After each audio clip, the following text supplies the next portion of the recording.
जब British Africa आए तो उनके पास बाइबल थी और हमारे पास अपनी ज़मीन। उन्होंने कहा चलो प्रार्थना करते हैं। तो हमने आंखें खोली तो हमारे हाथों में बाइबल थी और उनके पास हमारी ज़मीन। केन्या के प्रसिद्ध लीडर जोमो केन्याटा ने जब यह बात कही तो उन्होंने एक ही बार में उपनिवेशवादी संस्कृति काम कैसे करती है इसकी कलाई खोल दी। कैसे किसी संस्कृति पर पंजे गड़ाती है और तब तक पंजे गड़ा कर रखती है जब तक कि वह संस्कृति क्षत विक्षत ना हो जाए। जंगली, असभ्य, अविकसित, इन्हीं शब्दों के माध्यम से अंग्रेज भारत में आए। कहा ये असभ्य है, हम इन्हें सभ्य बनाएंगे। इनका कोई भगवान नहीं है, इन्हें पूजा करते नहीं आता, हम इन्हें पूजा करते सिखाएंगे।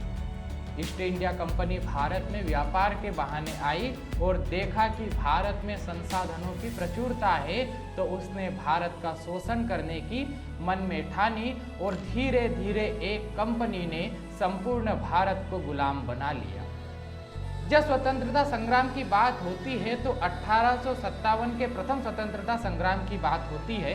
वह स्वतंत्रता संग्राम जिसमें संपूर्ण भारत एक साथ अंग्रेजी सत्ता की दमनकारी नीतियों के विरुद्ध खड़ा हो गया था, उस स्वतंत्रता संग्राम की बात होती है। लेकिन आज हम 1857 के स्वतंत्रता संग्राम की बात नहीं करेंगे। आज हम बात करेंगे एक ऐसी क्रांति की और एक ऐसे क्रांतिकारियों की जिसने अपनी जनजाति को अंग्रेजों के विरुद्ध अंधविश्वास और अशिक्षा से दूर कर पारंपरिक शस्त्रों की सहायता से अपनी जनजाति को अंग्रेजों के विरुद्ध खड़ा कर दिया था। आज हम बात करेंगे धरती आबा यानी पिता बिरसा मुंडा। 1857 से पहले भारत की मुख्यधारा के परे कई विद्रोह शुरू हो चुके थे, लेकिन इनमें से अधिकतर को अंग्रेजी शासन द्वारा असामाजिक तत्वों द्वारा की जा रही लूटपाट और डकैती बताकर वहीं पर दबा दिया गया था। 1830 के दशक में प्रारंभ हुआ कोल विद्रोह एवं 1855 में शुरू हुआ संथाल विद्रोह इसके दो बड़े नमूने हैं। इन विद्रोहों में अंग्रेजों के साथ साथ उनसे मिले हुए बिचौलियों, साहूकारों, महाजनों के विरुद्ध भी थे। इन महाजनों को मुंडा अपनी मातृभाषा में दिगु कहते हैं। इन्हीं महाजनों के विरुद्ध अपनी जनजाति को संगठित किया धरती आबा बिरसा मुंडा। 15 नवंबर 1875 को झारखंड के उलीहातू में रांची के पास, पहले ये बंगाल रेसिडेंसी में पढ़ता था, वहाँ जन्मे बिरसा मुंडा ने जब चाईबासा में पढ़ने के लिए गए तो वहाँ उन्होंने देखा कि कैसे अंग्रेज उनकी जमीन को हड़पते हैं और उनका दमन और शोषण करते हैं। कोल विद्रोह और संथाल विद्रोह के बारे में पढ़कर तो जैसे बिरसा के अंदर का लोहा धधक उठा और उन्होंने अंग्रेजी हुकूमत के विरुद्ध आंदोलन करने की और उसे अपने यहाँ से खदेड़ने की मन में ठानी। उपनिवेशवादी सत्ता से भिड़ने की उन्होंने मन में ठानी और उन्होंने नारा दिया, अब वह दिसोम रे, अब वह राज, यानी अपनी धरती पर अपना राज। बिरसा ने उलगुलान की शुरुआत की। उलगुलान जिसका अर्थ होता है असीम कोलाहल। उन्होंने अपने जल, जमीन और जंगल से बेदखल नहीं होंगे, यानी अपने जल, जमीन और जंगल पर अपने दावे उन्होंने ठोक दिए कि ये हमारी पुश्तैनी जमीन है और उन्होंने अंग्रेजों के विरुद्ध आंदोलन का बिगुल फूंक दिया। 1895 में इस विराट आंदोलन ने अंग्रेजी हुकूमत की नाक में दम कर दिया। बिरसा के गिरफ्तारी के लिए उनके पीछे पुलिस लगाई गई।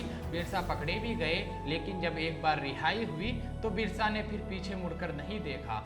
उन्होंने सामाजिक बराबरी के लिए चुटिया के मंदिर का आंदोलन चलाया। 1899 में 7000 लोगों के जनसमूह के साथ उन्होंने पारंपरिक शस्त्रों के माध्यम से अंग्रेजी सत्ता के विरुद्ध आंदोलन छेड़ दिया। यह आंदोलन धीरे धीरे रांची, तमार और खूंटी तक व्यापक रूप में फैल गया। 1900 तक सारी मुंडा जनजाति ने अंग्रेजों के विरुद्ध शस्त्र उठा लिए। कई पुलिस वालों को मार दिया गया, कई प्रशासनिक भवनों को आग के हवाले कर दिया गया।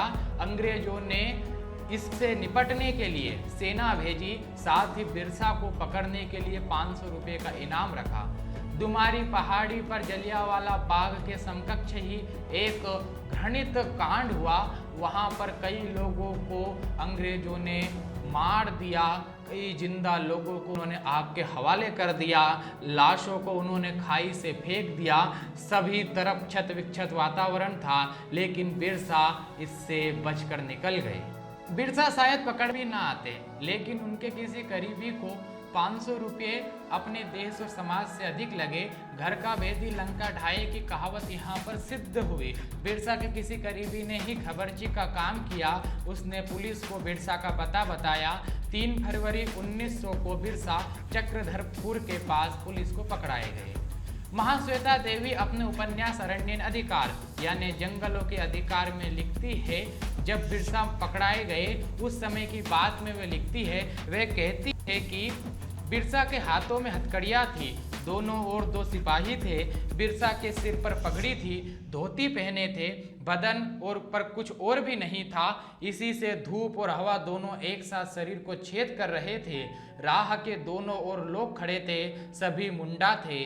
औरतें छाती पीट रही थी, आकाश की ओर हाथ उड़ा रही थी। औरतें कह रही थी, जिन्होंने तुम्हें पकड़ाया वे माघ महीना पूरे होते भी नहीं देख पाते।